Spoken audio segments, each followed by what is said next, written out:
그리고 이 사이코패스 하면 꼭 많이 받는 질문이 있습니다. 사이코패스는 타고나는 거냐? 아니면 환경의 결과에 의해서 만들어진 거냐? 각자 어떻게 생각하세요? 환경 같아요, 환경. 난 타고나야 된다고 봐요.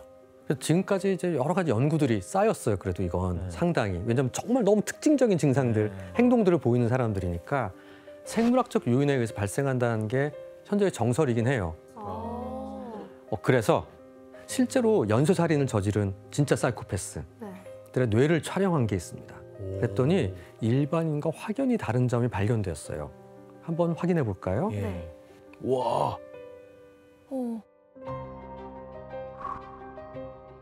많이 다르네. 뭐가 엄청 공간이 있는데요? 그렇죠. 저 시꺼먼 게 뭐예요?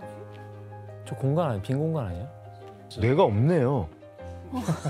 아니 사이코패스는 빈 게 너무 많아서 뇌가 없네요. 근데 특정 영역이 좀 없긴 해요. 특히 어느 부분이, 위 앞부분이 특히 비어있죠. 그러니까 뇌의 전두엽이랑 우리 앞부분이.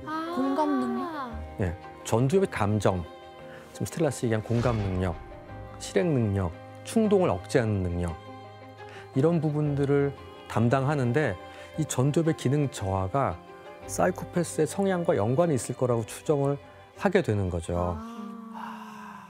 하지만 역으로 추적해서 관찰한 적이 없기 때문에 작다고 해서 반드시 사이코패스가 된다고 확정 지을 수도 없어요.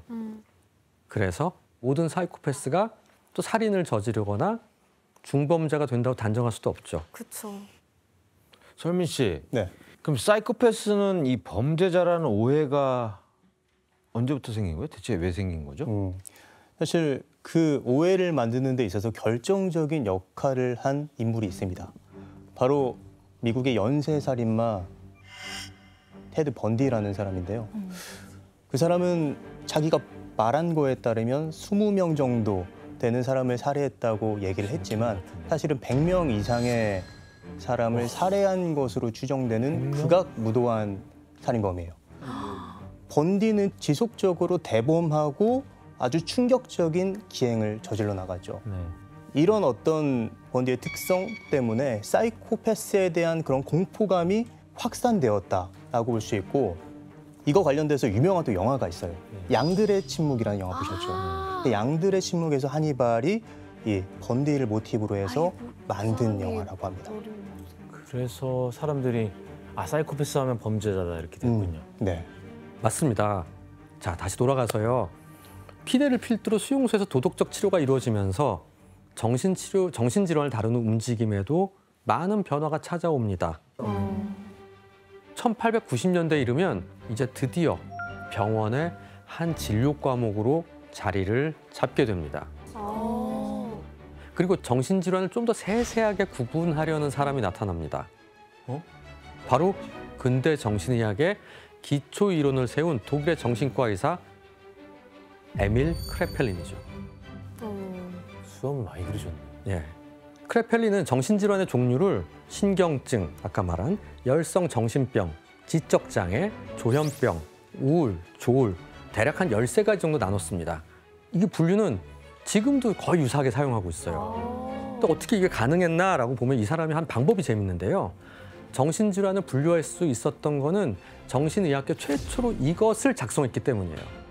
이게 뭘까요? 이것이요? 예. 기록 일지 같은 거? 맞아요. 환자에 대한. 예. 네. 교수님 정말 센스 있으세요. 별거 아닙니다. 예. 회칙 말하는 차트를 쓴 거죠, 이제. 차트. 이 기록 차트라는 걸 도입하면서 요 정도 잠깐 이러는 사람은 오래 안 가. 이런 식으로 예후를 살필 수 있었어요. 드디어 주먹구구식에서 좀 벗어났네요. 예, 그렇죠. 게다가 크레펠린은 조울증 증상, 조현병 증상을 처음으로 구별했어요. 그리고 조현병 증상은 다양한 증상이 있는데 현실 판단 능력이 떨어져요. 그리고 환청이 들려요. 또한 충동적인 행동이나 감정 표현 감소가 있습니다. 그 몇 년 전에 강남역에서도 묻지마 살인 사건이 맞아요. 있었던 거 기억나세요? 예. 그래서 화장실에 따라 들어가서 이렇게 살인을 저질렀던 그런 사건이 있었는데 범행을 후회하시나요? 어떠세요? 뭐 그런 질문에 대해서는 뭐 잘 모르겠습니다. 예.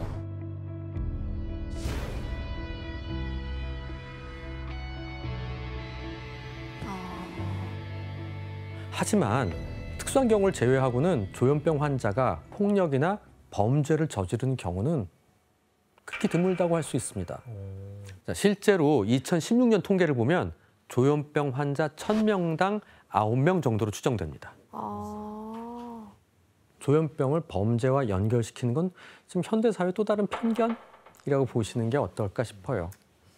그리고 조현병이 무엇보다 큰 특징 중에 하나는 인지 능력이 많이 다르다는 겁니다. 조현병 환자들의 경우는 그림이나 글을 쓸 때도 색다르게 표현할 때가 있는데요. 한번 이분의 그림을 보셨으면 좋겠습니다. 색다르게 쓴다.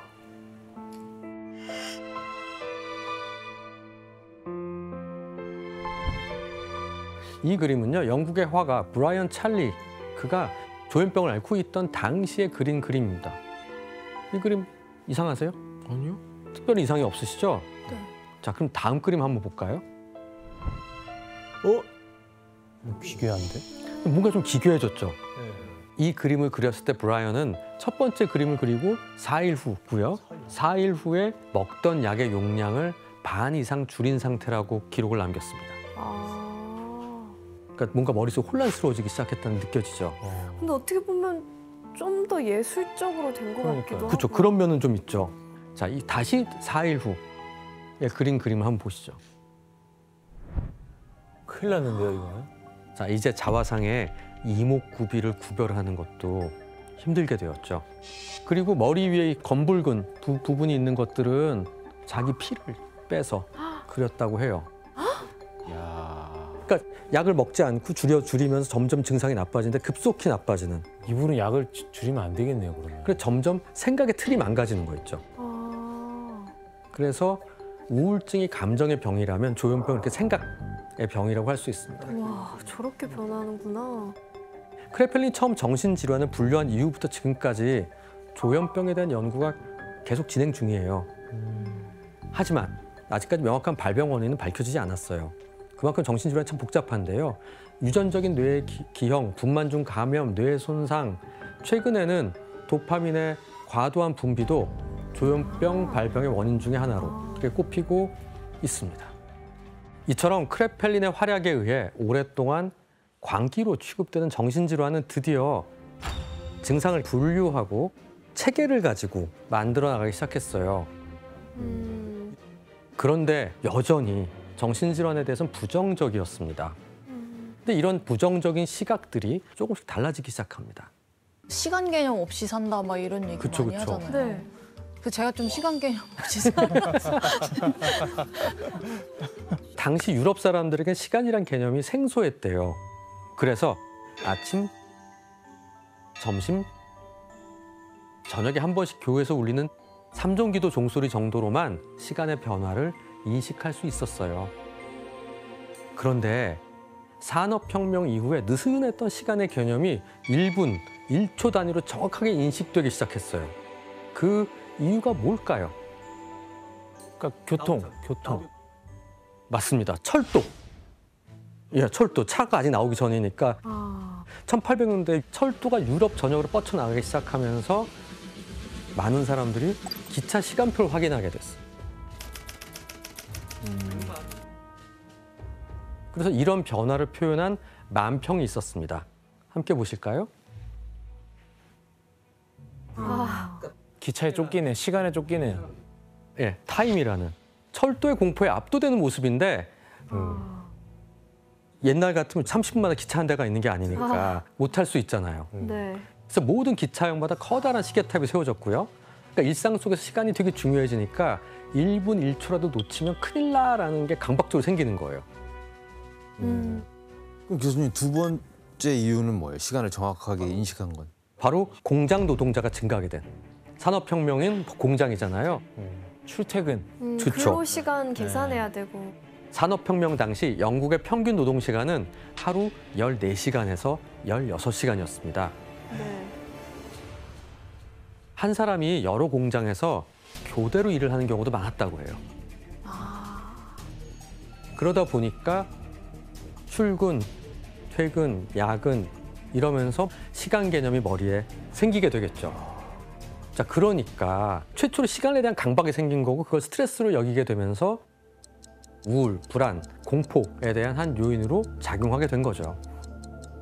이 같은 시간의 영향으로 새롭게 쓰이기 시작한 단어가 있어요. 그게 뭘까요?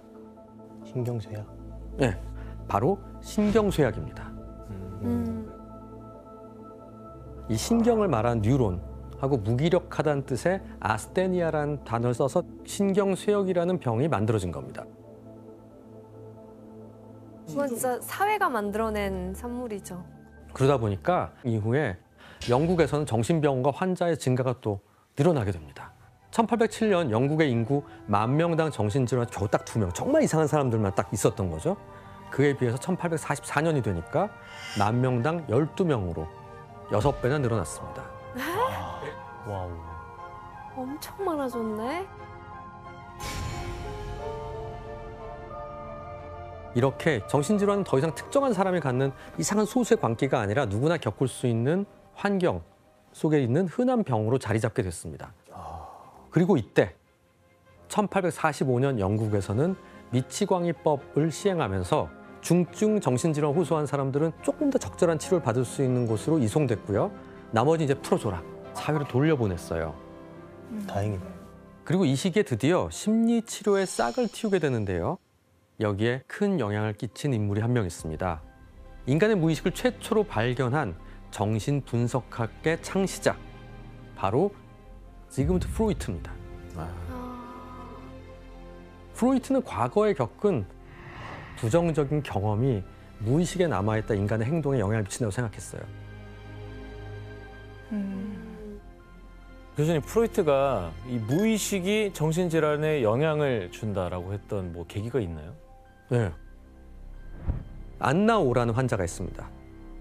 안나오는 당시 아주 부유한 집안에서 태어나고 똑똑하고 매력 있는 여성이었지만 아버지가 병을 앓다가 사망하자 심신이 지쳐 극심한 히스테리 증상을 보이게 됐습니다. 이 히스테리라는 건 뚜렷한 원인 없이 갑자기 신체적 고통 내지는 신경이 마비되는 그런 증상을 보이는 건데, 안나의 증상은 물을 두려워한다는 거. 6주 동안 물을 한 모금도 못 마셔. 또 신체가 멀쩡한데 팔다리가 마비돼서 못 움직인다고 해요. 내지는 이 사람은 오스트리아 사람이거든요. 독일어가 모국어인데 독일어 못하겠다고 해요. 그런데 안나오는 당시 프로이트가 가장 존경하는 스승이자 동료였던 조셉 브로이어라는 사람은 내과 의사인데 이 사람이 환자였어요. 그때 이 조셉 브로이어 박사가 시도한 치료법은 뭐였을까요? 최면? 최면, 맞습니다. 최면 치료입니다. 그래서 최면 치료를 하던 중에 말을 막 하면서 불편함의 원인을 털어놓게 되거든요. 안나오가 치료받으면서 이 브로이어 박사와 나눈 대화를 각색한 걸 지원 씨와 혜성 씨가 좀 한번 읽어주시면 좋겠어요. 마음속에 떠오르는 아무 말이나 해보세요. 레드선. 아주 불친절한 여자가 있어요. 그녀의 방에 갔는데 그녀가 기르는 아주 끔찍한 짐승이 바닥에 놓인 유리잔에 있는 물을 막 핥아먹고 있어요. 그 모습이 당신을 불편하게 했나요? 너무 불쾌한데 예의상 그녀한테 뭘 할 수가 없었어요. 착하네, 안나가. 그러니까 안나는 아마 자신이 좋아하지 않는 여자의 개가 물을 핥아먹는 모습을 보고 불편감을 느낀 거죠. 거기서 혐오감을 느꼈나 보다. 그래서 안나는 평소 자신이 그녀에게 느꼈던 온갖 불만과 분노를 확 털어놓고 나니까 최면 치료를 한 다음에 물을 마실 수 있게 됐어요. 그리고 이때 프로이트는 안나의 치료 과정을 쭉 듣고 나니까 최면이 중요한 게 아니라 인간의 무의식에 남아있던 과거 경험이 정신 건강에도 영향을 미치고 몸의 마비까지도 나타나게 할 수 있다는 확신을 가지게 됩니다. 그중에 가장 중요한 건 말을 하는 걸 통해 증상이 좋아지더라라는 아주 고전적인 생각을 하게 되고, 결국 상담치료법의 발판이자 정신분석 뿌리가 됩니다. 그래서 이렇게 20세기가 되자 프로이트를 필두로 정신의학계에 새로운 치료법들을 막 찾기 시작해요. 그 결과 정신과 의사들은 독자적인 생물학적 치료법을 개발하는 데 성공합니다.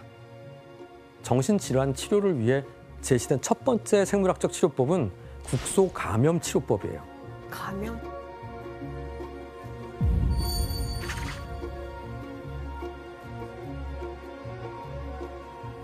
이 치료법을 제시한 인물은 미국에서 가장 유명한 정신병원인 트렌튼 정신병원의 원장이었던 헨리 코튼이었습니다. 정신의학의 이론을 정립한 크레펠린, 치매를 발견한 알츠하이머, 이런 유명한 사람들한테 직접 배운 금수저 인맥이죠. 그리고 이때 현미경의 발전과 함께 세균이 병의 원인이야, 이런 거 우리가 알게 된 거죠. 그러니까 당연히 헨리 코튼 입장에서는 그럼 정신질환도 감염이네? 그럴 수 있겠네? 라고 생각할 수 있겠죠. 그렇기 때문에 어디 감염돼 있는 병소를 제거하면 정신질환도 치료될 수 있을 거야 라고 생각했어요. 뇌 앞부분을 절제하는 이런 어떻게 보면 좀 극단적인 절제술입니다. 와. 근데 너무 큰 수술인데? 예, 맞습니다. 미국에서 전두엽 절제술을 견인한 인물은 신경정신과 의사 월터 프리먼이라는 사람과 신경외과 의사인 제임스 와츠라는 사람입니다. 제임스 와츠? 그렇다면 두정엽도 있고 후두엽도 있는데 왜 전두엽이었을까? 전두엽이 하는 게 뭐길래? 한번 생각해보죠. 감정, 논리적인 사고. 전두엽의 앞부분에 위치한 특히 전전두엽이라는 게 손상되면 독립적인 판단 능력, 결정력, 감정 표현 능력이 줄어들고요. 무엇보다 충동성, 그 부분들과 연관되어 있을 거라 생각을 해서 실제로 월터와 제임스는 정신질환자들의 이런 변화가 생기는 걸 보고 심한 공격성이 사라졌다고 생각하게 된 거죠. 그럼 교수님, 전두엽 절제술은 뭐 어떤 식으로 진행이 돼요? 수술은 먼저 두개골을 뚫는 것부터 시작해서요. 당시 전두엽 절제술엔 어떤 도구가 사용되는지 한번 보죠. 침 같은 거 쓴 거 아닌가? 너무 커. 드릴이래, 드릴. 1940, 50년대 전두엽 절제술에 실제 사용된 뇌를 뚫는 드릴입니다. 왼쪽이 손잡이, 오른쪽에 드릴이네요, 예. 드릴. 이렇게 돌려서 네. 뚫어버리는 거네. 네, 맞습니다. 수술이 시작되는 이런 드릴로 두개골에 구멍을 뚫고요. 전두엽 부분의 신경을 녹이려고 에탄올을 그 안에 주입하는 거죠. 그럼 수술 후에 전두엽이 어떻게 변하게 되는 사진을 한번 볼까요? 왼쪽은 정상적인 사람의 뇌고 오른쪽이 전두엽 절제술을 받은 사람입니다. 동그란 구멍에 드릴로 구멍을 냈어요. 그다음에 삥 둘러서 하얀 게 보이죠? 네. 이게 뇌가 손상된 부분이죠. 에탄올로 이렇게. 그러니까 이거는 굉장히 오래된 이후에 사진 찍은 라고 생각하시면 될 것 같아요. 혜미 씨, 근데 그 정신질환을 유발하는 그 뇌 조직이 어느 정도 크기인지 어떻게 알고 수술을 하는 거예요? 사실은 두 의사도 몰랐다고 해요. 그래서 이게 너무 적게 절제하면 효과가 없을 것 같고 너무 크게 절제하면 환자가 사망할 수도 있기 때문에 딜레마가 있었다고 합니다. 그래서 기준을 세웁니다. 환자가 방향 감각을 잃기 시작하는 그 기미가 보이는 지점, 거기까지 절제를 했다고 해요. 그래서 이것을 가늠하기 위해서 국소 부위만 마취를 진행하고 수술을 시작했다고 하는데, 다시 말해서 깨어있는 상태로 수술이 진행됐다고 하는 거죠. 깨어있는 상태로요? 야, 이건 진짜 이제 이런 수술이 대중화되었는데 나중에 케네디 대통령의 누나인 로즈마리 케네디도 전두엽 절제술을 받았다고 합니다. 맞아요. 그때 케네디 편에서 그 케네디 가문이 숨기고 싶어했던 그 여성분이 수술을 맞습니다. 받았다고 한 게 예. 기억이 나요. 그렇다면 상류층 지방까지도 수술을 받을 정도로 왜 이렇게 인기를 끌었을까요? 왜냐하면 당시 최초로 전두엽 절제술을 시행한 포르투갈 신경과 의사가 있는데 안토니오 에가스 모니스라는 사람인데 이 사람이 노벨상을 받았어요. 노벨상이 좀 여러 일을 하죠. 노벨상이 받으면 안 되는 상 아닌 것 같은데요? 같은데. 그러니까 전두엽 절제술은 회수해야 노벨상을 돼요. 받은 치료법의 후광을 딱 업으니까 설마 이게 나쁜 거겠어? 정말 끝장이지. 노벨상을 누가 의심하겠어. 뭐 퇴수해 오나요? 그거? 예. 준 거는? 네, 한번 받았으니까. 게다가 일부 성공적인 사례가 유명잡지 소개된 거죠. 그래서 중증 정신질환자들에겐 최첨단 치료이자 마지막 희망이야 라는 인식이 컸어요. 이게 지금 1900년대 얘기하는 거죠, 지금? 예. 아이고. 근데 게다가 이 한 단계 업그레이드 돼요.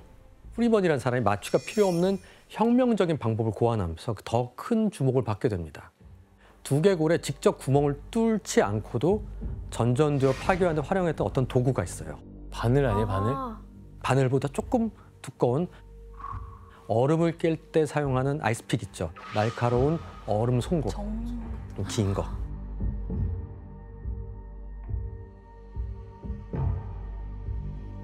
그걸 머리에다가 문 찍었다고요? 같은 데로 들어가서 하는 거예요? 그러니까 경안화 전두엽 절제술이라고 합니다. 아, 말도 안 돼. 어떻게 저럴 수가 있어.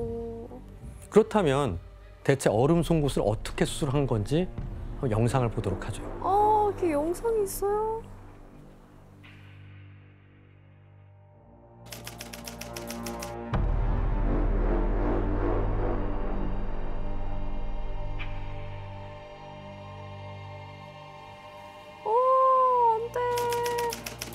안 돼, 안 돼, 안 돼. 와.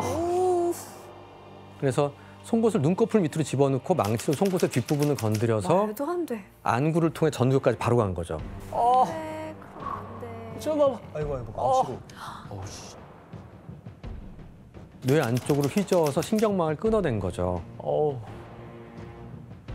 저거 눈은 괜찮아요? 눈 실망하는 거 아니에요? 그래서- 시신경은 안 건드려요? 네, 안 건드린 채 그 사이를 와, 어우, 너.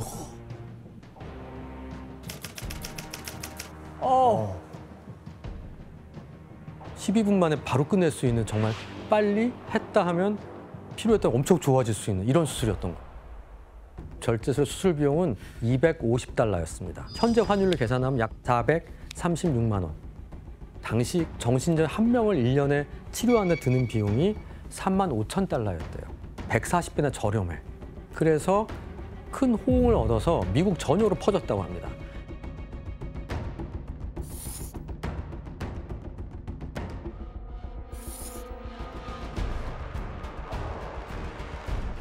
(49년) 한 해 동안만 5,074명이 이 수술을 받았고요.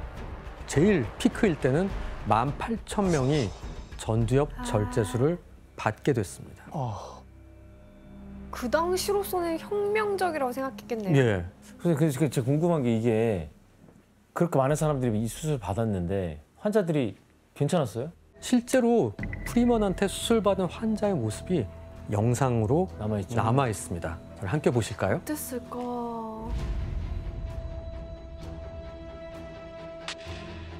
수술하기 전인가 봐. 전이죠.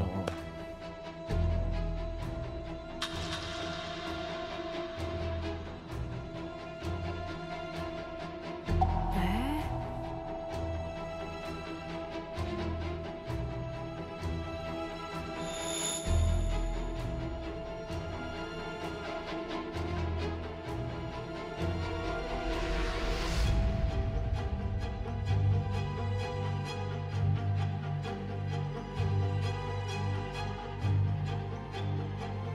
통제하기 쉬워졌다. 진짜 뭐가 잘못된 거 아닐까? 변하긴 변하는데 어때요? 잘 치료가 된 것 같아요? 근데 보이기에는 그런 거 같은데. 안 좋은 방식으로 된 네, 것 뇌에 같아요. 문제가 생긴 거 아니에요? 그쵸. 조용한 사람이 됐을 뿐이죠. 네. 그러니까 정신질환 치료했다기보다는 뇌 일부를 파괴함으로써 환자들을 통제하기 쉬워졌다라는 게 맞을 거예요. 사진을 함께 볼까요? 왼쪽 모습은 수술을 받기 전 어떤 변화가 느껴지세요? 좀 깔끔해 보여요. 편안해 보이긴 그쵸. 하네요. 이 사진만 보면 좀 그럴 수 있는데요. 이 환자의 수술 결과는 기록이 함께 이 사진과 함께 남아 있거든요. 여기 뭐라고 적혀 있는지 스텔라 씨가 한번 읽어주실래요? 네. The best that can be done for the family is to return the patient to them in an innocuous state, a veritable household pet. 아니, 반려동물로만. 비인격적이에요. 여전히 마음속에는 환자를 치료했다기보다는 동물처럼 다루기 쉬워졌어요 라는 게 1번이 되는, 이게 사람으로 안 보는 부분들도 있는 거죠. 의사들조차도. 아, 펫으로 만들어버렸네. 치료가 아니네. 예, 그런 면들이 있었죠. 이렇게 비윤리적이고 그런 뇌에 손상을 입히는 거니까 비판적인 목소리도 있었습니다. 이상한 거지, 이거는. 예.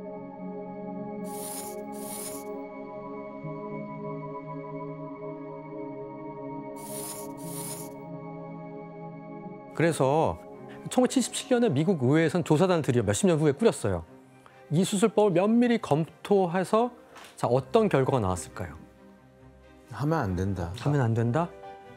다양한 근거들을 종합해서 극히 일부의 환자에서는 적절히 시행하는 경우에 효과가 있다라고 보고했습니다. 그리고 20세기 초에 의학계에는 페니실린이 등장해서 감염병을 정복한 것만큼이나 정신의학계에서도 역사적인 것들이 발견이 일어납니다. 드디어 약물이 나와요.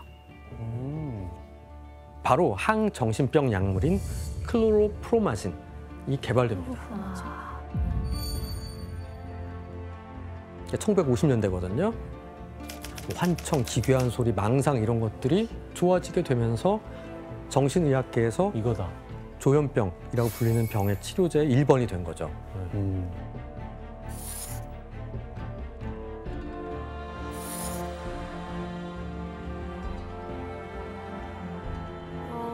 그래서 먼저 중증 정신질환자 너무 잠 안 자니까 먹여본 거죠.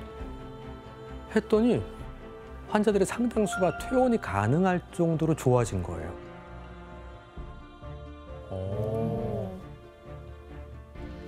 그리고 이후에 점차 발전시키다 보니까 점점 이 수많은 약물이 나와요.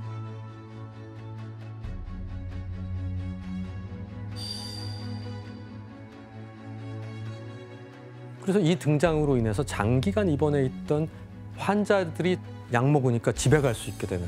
와.